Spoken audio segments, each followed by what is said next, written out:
Hello viewers and a warm welcome to the show today.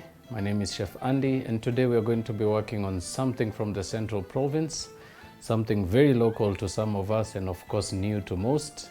In simplicity we're going to be working on a mukimo. Now this is a very simple and locally inspired dish. It's basically somewhat like a mash but very infused with a bit of some different ingredients, some of course that may be new to some of you today. But before I begin this simple process, I'll of course introduce the ingredients before us just to give you an idea of what to expect for the show. Now you're going to require 1 stock cube and about 1 cup of some maize, of course off the corn. You'll of course require also some salt for seasoning and about 3 to 4 pieces of some pumpkin leaves. You'll also require 1 cup of some pre-cooked beans, about 3 peeled potatoes already rinsed and washed, some oil to cook with, and of course some water which will aid you in cooking everything together. Now we're going to begin this very simple process in a very short while, but of course we will give you this chance to grab a pen and paper if you're taking notes, and we'll see you after a short break.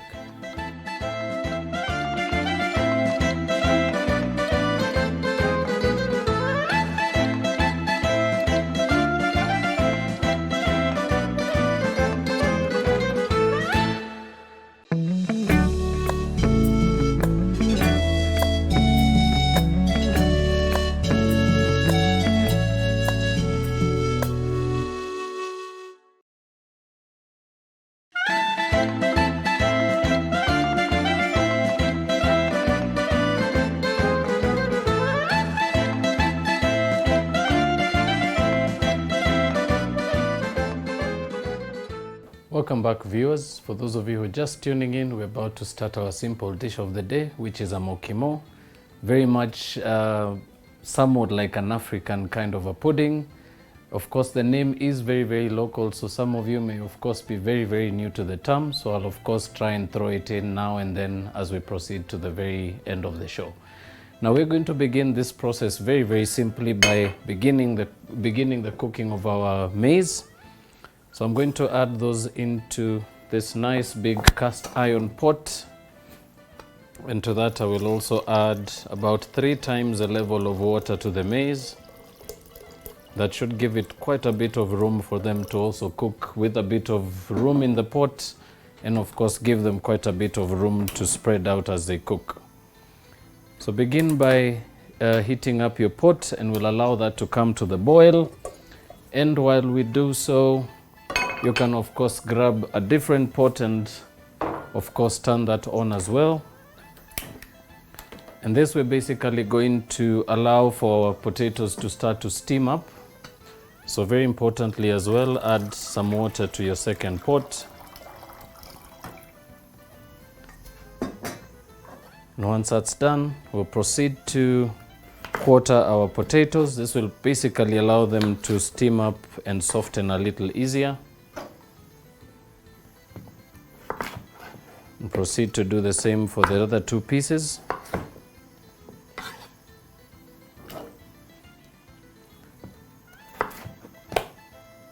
Of course you can also chop these much finer, especially if you're in a bit of a hurry. But remember, by the time you actually have your maize cooked and your potatoes cooked, it does of course take quite a bit of time in between. So you may of course also want to allow those to cook to the best texture that you're looking for, and of course you'll also be able to balance your time quite well. Now while that continues, we'll also proceed to destem our pumpkin leaves.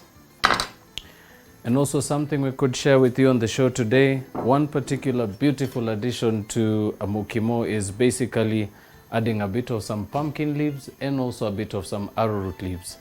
Now the ones that come from the arrowroot plant are also very different in texture and appearance, so you may actually want to be able, you may need to consult of course before you actually attempt to use any of those, because there are quite a different diverse amount of leafy vegetables in this particular part of the country and as well in the city, so you may also want to also find out what best leaves work for the best mukimo.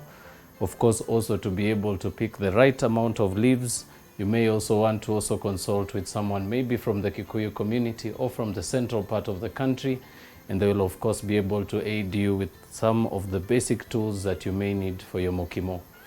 Now another thing also to mention, I'm also going to be incorporating some beans to this dish. So this we're going to add a little later on in the stage where you basically have your beans almost fully, your maize almost fully cooked, and you're basically just rehydrating your beans just before you proceed to the last and final step, which is basically the mashing. Now you can also be able to saute or even fry the same mixture, but very importantly you may also want to remember to finish off the mukimo process first before of course returning it to a hot pan and of course giving it a nice beautiful stickiness and flavor to it. You're of course going to be also be incorporating a bit of oil to that, so be also careful not to add it as hot as it may be at that stage, because it will actually turn into a very hard to work with puree. Now as our potatoes continue to steam up, we're also going to season that with a bit of salt, and this is basically just to allow for the potatoes to grasp that bit of flavor at this stage. And I'm also going to be incorporating 1 stock cube to my potatoes at this stage. So I'm going to break about half of it at this point and just crumble it over the top. And what this basically does is, over and above adding flavor, it also brings a nice nutritional value to it, in that stock is of course done from bones, which of course carries a nice beautiful touch of protein, and of course being that they're also very vegetarian friendly, they will of course also complement the fact that we are working on a very vegetarian dish today. Now as we allow that to continue to cook, I will also share some tips on mukimo making. Very important to mention that if you're going to be doing so, you may of course want to get all your ingredients fresh, for the fact that you will of course be mashing this. And one particular thing I've learned over time is of course keeping your potatoes or using leftover potatoes may bring a bit of a rancidness to it. Of course also using vegetables that have of course sat in the refrigerator may of course encounter some fridge burn, which will of course also taint the flavor of the dish as well as the color. And of course, very important to mention, if you're going to be using canned beans, they may actually not have that full flavor in them. So you may also want to also note down that the best beans to be able to use for this recipe are either fresh beans or ones that are particularly market bought. Preserved beans are not particularly good because they've already been boiled, and what happens is they actually drain the oil with most of the nutrient value to it, leaving behind just the beans, which of course will of course miss out on a bit of flavor, and of course the color will of course be also very different. Now as we allow that to continue to cook, we are of course going to give you this chance to take a break as well, and when we do come back, I will take you through the next process of adding our beans to the maize, and we'll of course be able to go to the next step of adding and steaming up our leaves together with the potatoes, and then finish off the dish very simply by mashing. So do make a point as well to make sure that you also have a masher for this very simple recipe. So please don't touch that dial. We'll be right back.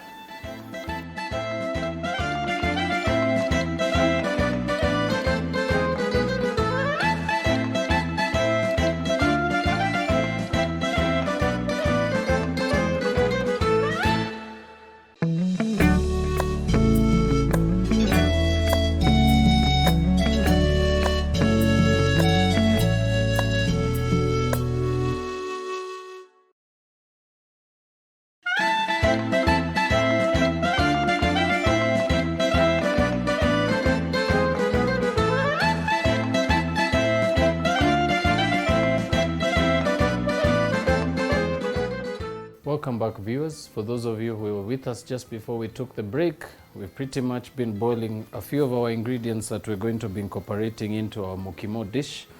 Now we've also been cooking some of the maize, and it's now nicely cooked, so we've taken that out. We are of course going to allow the same pot to continue boiling with the same liquid. That of course will aid us in also softening our beans. So I'm also going to allow the beans to continue to cook in the same liquid, allow for them to continue to soften just before we proceed to add everything else into the mashing process. And now of course the potatoes have also been steaming, and now we're basically now going to begin the process of cooking our pumpkin leaves. So very, very simply, I'm just going to tear those into some workable sizes. And what we're going to do is we're going to allow that to steam right over the potato mixture. And we're just going to spread those right over the top. Of course, you're looking at covering the surface completely in order to get the maximum heat out of your pan. And of course, once you've had the pleasure of covering the first layer, you can of course stop at that point, and of course you can keep the rest on the side. And now this process is very, very simple. Remember, your potatoes are still cooking. You will of course be steaming this for anywhere between 4 to 5 minutes. Of course, being very, very careful not to overcook your pumpkin leaves. Your potatoes are of course also cooked through, but very, very important to mention, don't overcook them, because it will also make it very, very hard to get that consistency from your mukimo once you've started mashing. So of course, always leave just a little bit of the cooking time off your recipe card. So if it stipulates for you, for instance, to cook your potatoes for about 6 minutes, of course cook them till about 4.5 minutes and proceed to check with a knife or a fork. And of course, by pricking through and getting the fork to come out nice and clean will of course mean that they're nicely done. But of course, if you're still struggling to work your knife or your fork right through to the other side of the potato, that will of course mean that that is still going to cook a little more time. Will of course need a little more time to cook through. Now, in the big pot that we have our beans, we're just going to begin to give that a check. So very, very simple technique of checking. Just press the bean over your board, and it should actually break a little bit easier than the same texture you are looking at when making your githeri. So very, very simple. Of course, need to make sure that your beans have of course cooked nicely at this point in time, because remember, once this goes into the mashing process, you may not of course be able to take out your beans and cook them any further. So that is one particular big checkpoint. Remember, your beans will of course cook much longer than your maize and your potatoes, so you of course need to give that more attention. Your potatoes will of course cook a little faster than the rest of the ingredients, so you may of course want to always begin with that last. Now this has of course been steaming for about 3 to 4 minutes. So I'm just going to give that a check by lifting one of the leaves. And you can pull that right over the side of your pot and just give that a touch from your fingertips. And if the leaves are not of course peeling off or tearing very, very easily, of course means you're going to allow that to cook a little more. But very, very important to mention, also give a check with your potatoes just to make sure they're still on par. So of course, by checking with a knife, be sure to check about 3-4 pieces just to make sure that your presumption is right from the beginning.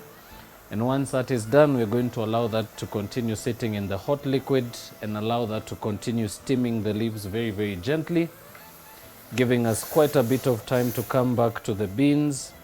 And of course, very importantly, continue to keep checking. Remember, it's very, very easy to go past the cooking cooking temperature requirements. So as soon as you of course have the bean breaking up nice and firmly, and of course you have the inside of the bean completely mushy and of course not powdery, that will of course be your cue to proceed to add your maize and of course the rest of your mixture. So we're going to continue to stir that up, and at this stage of course allowing for your pot to continue to boil with your lid off completely will allow also for the liquid to continue to reduce. But remember, you can of course also rush the process by using a pressure cooker. That will of course save you the time that we pretty much have taken to boil your beans. And of course you can also soak your beans overnight, allow them to sit in some cold water, and they should actually cook by pretty much by less than half the time that is stipulated if you're cooking them from raw state. So we're going to give that another check, and this is now almost done. Now to that we will proceed to add our maize. And this is basically just to bring them back to the same temperature as the beans. Remember, at this stage you don't really have to allow them to continue to boil. All you need to do is allow them to sit in the liquid for just a little bit, And you can of course turn that off and allow everything to mellow down before you begin the mashing process. So very important to mention, always begin by emptying out the liquid. Remember, once you begin mashing, it will of course be very impossible for you to remove the liquid from the mixture. So always begin by pouring out the liquid and allow that to sit in a container or a plate or a bowl on the side. So tilt your pan forward and allow for any air to escape, and you can just proceed to empty out your cooking pot, and of course reserve the liquid, which you may of course need a little later.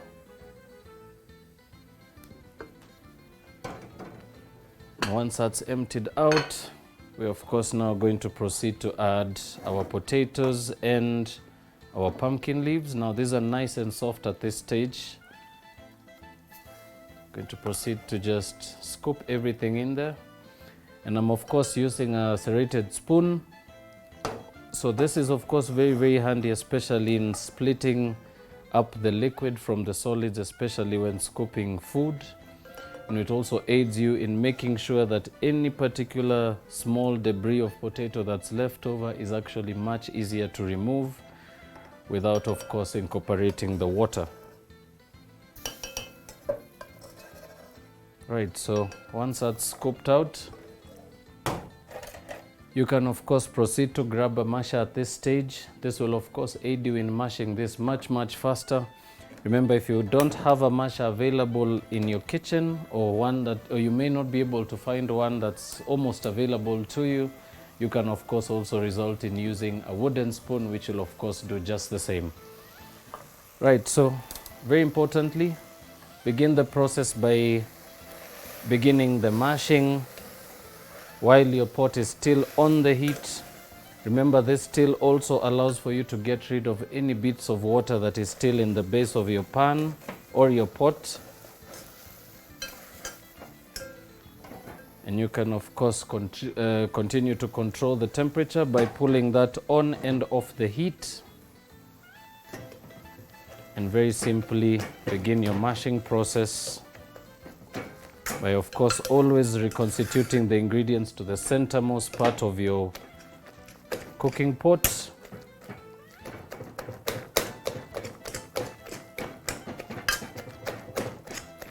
And all you need to do at this stage is proceed to mash everything together. And of course turn off your heat completely.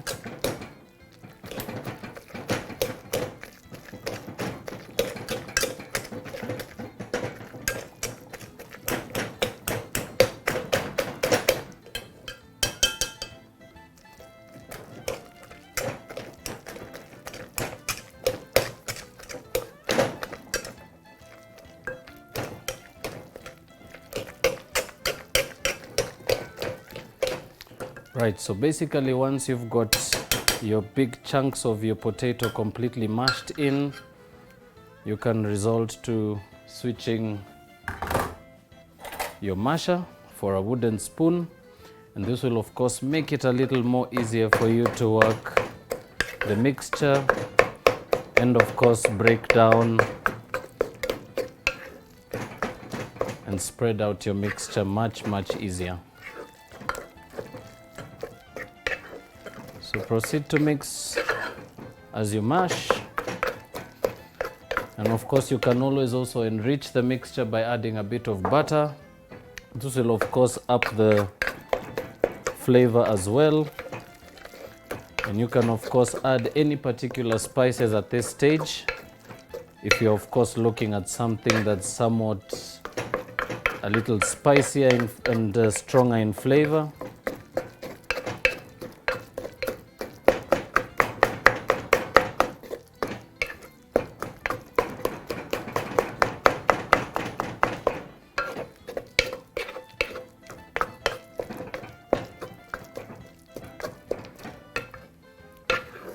Give that one mix once more, and you can also proceed to break down any bits and pieces of potato that you can still be able to see from the naked eye.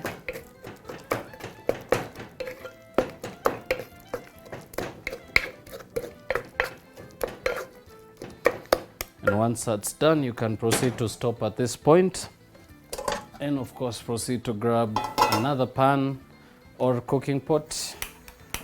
And this is basically just to finish off the dish and just give it that bit of extra added flavor, and of course to correct the seasoning. So into another pot, proceed to add a bit of oil. Remember, this process, we're basically going to be frying the mixture. This will of course aid in removing any bit of water that is still remaining in there. It will also of course aid in helping to break down the beans and of course combine the flavors in general. So we're going to allow that just a few seconds to heat up, and you can of course move your pan around, spreading out the oil as evenly as you can. And you can now proceed to move everything into your pan.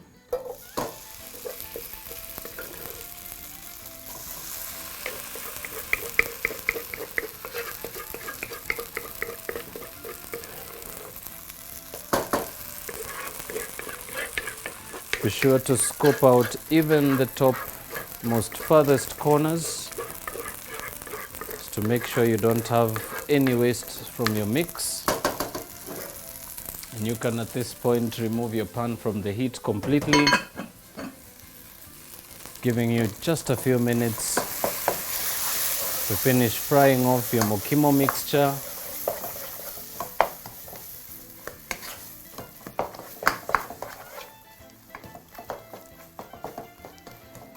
And of course at this stage, very importantly, always remember to season just before it comes off the heat, just to be able to make sure that the seasoning has actually given us the results we're looking for.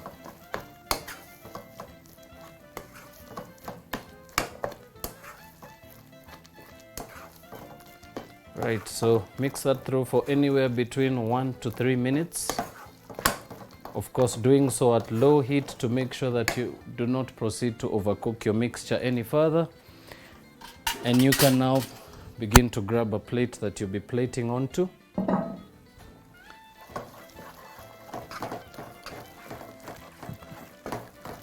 And once you can get those nice, beautiful streaks of green from your leaf, definitely means that your cooking process has come to an end. So the mixture will of course change in color quite a little bit. You may of course still have some of the beans and the maize that's still looking a little whole in shape, but don't be worried about that. Remember, these are of course already cooked, so they're actually now going to really give that Mukimo a little bit of a texture,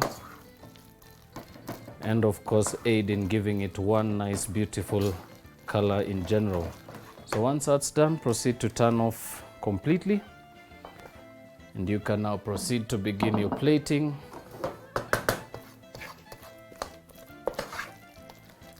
Very important to give that one final mix before you spoon onto your plate.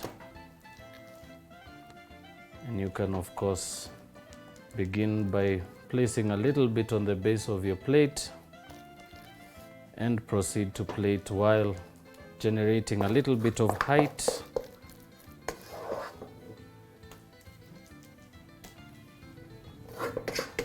And just proceed to remove the rest of your mixture from your pot, bringing us to the last and final part of the show today. Now, as I mentioned, very, very simple one pot dish that many of you or all of you can be able to try out on your own at home.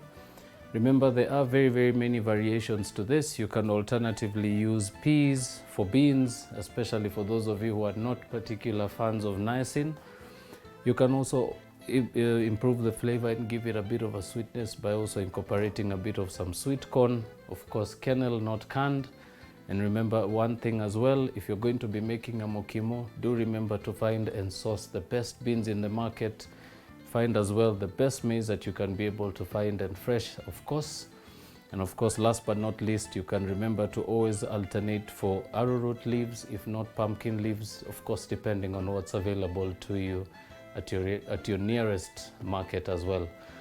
Now we've of course come to the last and final part of the show. I do thank you once again for tuning in with us this far. Do remember to send us any queries, comments or questions pertaining the show through our Facebook page. That's BrandPlus TV Kenya. And if you have missed out on this and may want to recap on this and many other episodes from the past, do also check out our YouTube page, BrandPlus TV Kenya. You should be able to recap on this and many more amazing recipes to try out for you and your family at home. But so far we've come to the last and final part. I will thank you once again for being with us this far. And do remember, if you also have any particular dishes that you would love or you'd prefer for us to air as well on the show, do of course write to us, and we definitely will be looking forward to hearing back from you. So from the studios, do have a splendid evening, and until the next episode, God bless you and bye-bye.